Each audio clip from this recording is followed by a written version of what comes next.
María Magdalena ha dejado una huella perdurable en el tiempo, siendo una de las figuras más debatidas y enigmáticas de la historia, especialmente en el contexto de los seguidores de Jesucristo. Su vida, profundamente ligada a la figura de Jesús, sigue despertando una intensa curiosidad y fascinación. A lo largo de los siglos, ha sido interpretada de diversas maneras, generando un sinfín de teorías y especulaciones sobre su relación con el hombre que se considera Dios en la tierra. Un claro ejemplo de esta fascinación es el libro El Código da Vinci, que aunque no ofrece pruebas nuevas, presenta a María Magdalena como compañera de Jesús y como la madre de una supuesta descendencia que habría dado origen a una sagrada dinastía. Pero, ¿de dónde provienen estas historias que Dan Brown presenta como hechos reales? Según él, estas ideas habrían sido ocultadas por la Iglesia, que habría mantenido en secreto la afirmación de que Jesús se casó con María Magdalena y formó una familia. Sin embargo, los evangelios canónicos no reflejan tal evento. Esto genera preguntas sobre el rol de género y el poder que ha dominado a la Iglesia durante más de 2,000 años, dejando fuera a las mujeres de la narrativa oficial. Si te ha inspirado lo que acabas de leer, no olvides darnos un like, suscribirte para más contenido profundo, activar la campanita para no perderte ninguna nueva revelación y compartir este conocimiento con quienes también buscan respuestas. Al investigar a fondo sobre María Magdalena, encontramos respuestas que nos ayudan a desentrañar quién fue realmente esta mujer. En los evangelios, las demás figuras femeninas son mencionadas con sus vínculos familiares. Sin embargo, María Magdalena no se define por ser hija, esposa o hermana de ningún hombre. Su identidad parece centrarse en su origen, la ciudad de Magdala, ubicada cerca del lago de Galilea. Magdala no es un apellido, sino el nombre de una ciudad que revela el lugar donde María pudo haber nacido. Conocer esta ciudad nos brinda pistas sobre su vida y su papel en el contexto de la época. El Evangelio de María desafía la idea de que la autoridad apostólica debe transmitirse a través de una línea masculina. En lugar de Pedro, María Magdalena es presentada como la receptora legítima de estos conocimientos, desafiando el dominio masculino en las estructuras cristianas. El término evangelio significa buena noticia y en el contexto del cristianismo primitivo se utilizaba para describir cualquier escrito que proclamara el mensaje de la salvación a través de Cristo. Dentro de esta comprensión ampliada, el Evangelio de María se clasifica como un evangelio, ofreciendo un marco diferente del mensaje de Jesús.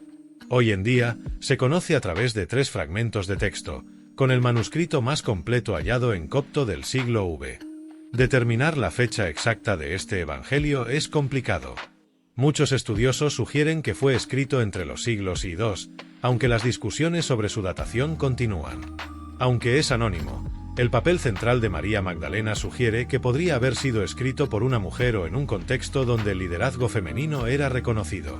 Magdala, la ciudad de origen de María, fue un importante centro de comercio en la antigüedad, donde culturas judías y helénicas convivían. Esta prosperidad se interrumpió en el 75 después de Cristo, cuando la ciudad fue destruida, lo que también pudo haber afectado la percepción de María Magdalena. María Magdalena, aunque de origen judío, no es identificada de la misma manera que otras mujeres en los evangelios canónicos. No se la define por su familia, sino por su ciudad natal, lo que genera un misterio y ha llevado a siglos de especulaciones.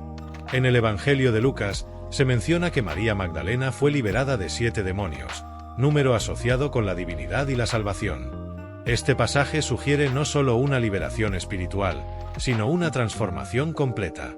En el siglo I, una mujer anónima ungió los pies de Jesús y fue perdonada, lo que generó la asociación de María Magdalena con esta figura.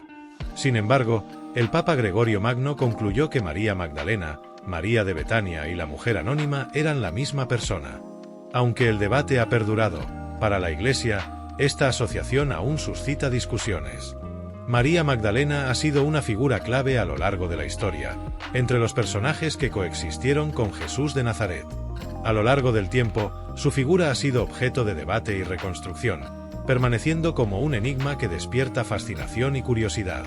Su vida, frecuentemente asociada a una relación cercana con el hombre que fue Dios encarnado, ha sido reinterpretada en diversas formas, como en la novela El Código da Vinci, donde se la presenta como una compañera de Jesús y madre de una supuesta descendencia que habría originado una sagrada estirpe.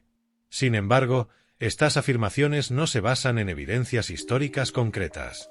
Dan Brown, en su novela, sugiere que la Iglesia ha ocultado esta información, perpetuando un poder masculino que ha dominado la institución durante siglos.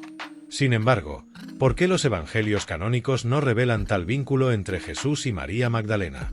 Esta omisión se ha relacionado con el dominio masculino de la Iglesia, que ha influido en la interpretación histórica, dejando en un segundo plano la posible igualdad de género en el origen del cristianismo. Al investigar sobre María Magdalena, descubrimos que las referencias a María en los evangelios tienen un contexto familiar. María, madre de Jesús, María de Cleofás, María, hermana de Marta y Lázaro, y María de Magdala. El apellido Magdalena proviene de la ciudad de Magdala, ubicada al noroeste del lago de Galilea, cerca de Tiberíades. Por lo tanto, María Magdalena no es identificada por su familia, sino por su lugar de origen. Una de las razones por las que María Magdalena ha generado tantas especulaciones es su aparente falta de conexión con un hombre como padre, esposo o hermano. Esta independencia, en una sociedad dominada por el poder masculino, ha intrigado a los investigadores y a lo largo de los siglos ha llevado a la construcción de relatos erróneos. En el Evangelio de Lucas, se narra cómo Jesús expulsó 7 demonios de María Magdalena, lo que no se entendía como pecado en su época, sino más bien como una enfermedad espiritual. Los 7 demonios representan una liberación completa de su pasado, una metanoia que va más allá de la simple conversión del pecado. ¿Por qué, entonces, se ha asociado a María Magdalena con una pecadora arrepentida? Esto se debe, en parte, a que en el Evangelio de Lucas, capítulo 7, se menciona a una pecadora anónima que unge los pies de Jesús, lo cual generó confusiones sobre la identidad de María Magdalena. Sin embargo, en 1978, la Iglesia suprimió los epítetos de pecadora y penitente de los textos dedicados a María Magdalena, eliminando el estigma que había sido reforzado principalmente durante la Contrarreforma. En el Evangelio de María, descubierto a finales del siglo XIX, se ofrece una visión radicalmente diferente del cristianismo. Aquí, la salvación no proviene del sacrificio físico de Jesús, sino de una transformación espiritual interna. La clave está en superar una confusión metafísica que lleva al adulterio con el mundo material. Al romper con esa ilusión, se alcanza una vida espiritual eterna. María Magdalena, a diferencia de los demás apóstoles, comprendía profundamente esta enseñanza. Cuando el Salvador se despidió de sus discípulos, todos ellos, excepto María, sintieron temor al considerar que estas revelaciones pudieran llevarlos al mismo destino que Jesús. Sin embargo, María no temía la muerte, porque entendía que lo espiritual trasciende lo físico, lo material y las limitaciones del género. El Evangelio de María también resalta una relación especial entre Jesús y María, que se refleja en textos como el Evangelio de Felipe, donde se la describe como la compañera amada de Jesús. Este afecto por María causó incomodidad y celos entre los discípulos, quienes no comprendían el conocimiento espiritual que ella había alcanzado. La omisión de María Magdalena en los evangelios canónicos provoca una reflexión sobre su rol, ya que no aparece en los Hechos de los Apóstoles ni en las epístolas, lo que llevó a algunos a considerarla una nada en la narrativa cristiana. Sin embargo, estudios recientes han comenzado a reexaminar su importancia, cuestionando la idea de que fue una figura menor o excluida. María Magdalena es vista como la intérprete y reveladora de la doctrina gnóstica, conocida como la mujer que entendía todos los misterios. En el Diálogo del Salvador y el Pistis Sophia, siglos II-III DC, se la exalta como una figura espiritual elevada. Jesús la llama la plenitud de la plenitud y la afirma como superior a los demás discípulos y mujeres. En el Evangelio de Felipe, María es vista como compañera de Jesús, transmitiendo conocimiento místico a través de gestos como el beso. En el Evangelio de María, María asume el rol de instructora tras una visión reveladora. Su firmeza es elogiada por Jesús, quien resalta su capacidad para entender la verdad espiritual. El texto describe cómo el alma, enfrentando guardianes demoníacos, puede liberarse del deseo y el juicio externo, alcanzando el león del silencio. Leví defiende las enseñanzas de María Magdalena, destacando que fueron favorecidas por el Salvador.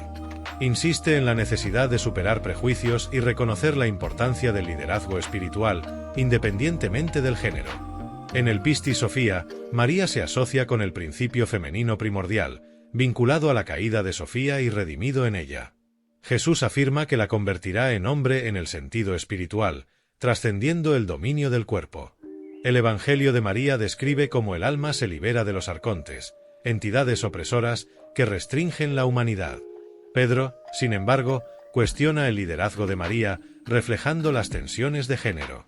El Evangelio de Tomás sugiere que Jesús transforma a María en masculina, subrayando que el género no importa en el camino espiritual. El 22 de julio, la Iglesia Católica celebra a Santa María Magdalena, reconociendo su papel como primera testigo de la resurrección. Sin embargo, para el imaginario colectivo, sigue siendo la pecadora penitente, ignorando su papel como discípula clave y portadora de sabiduría. Si te ha inspirado lo que acabas de leer, no olvides darnos un like, suscribirte para más contenido profundo, activar la campanita para no perderte ninguna nueva revelación y compartir este conocimiento con quienes también buscan respuestas. Nos vemos en el próximo vídeo.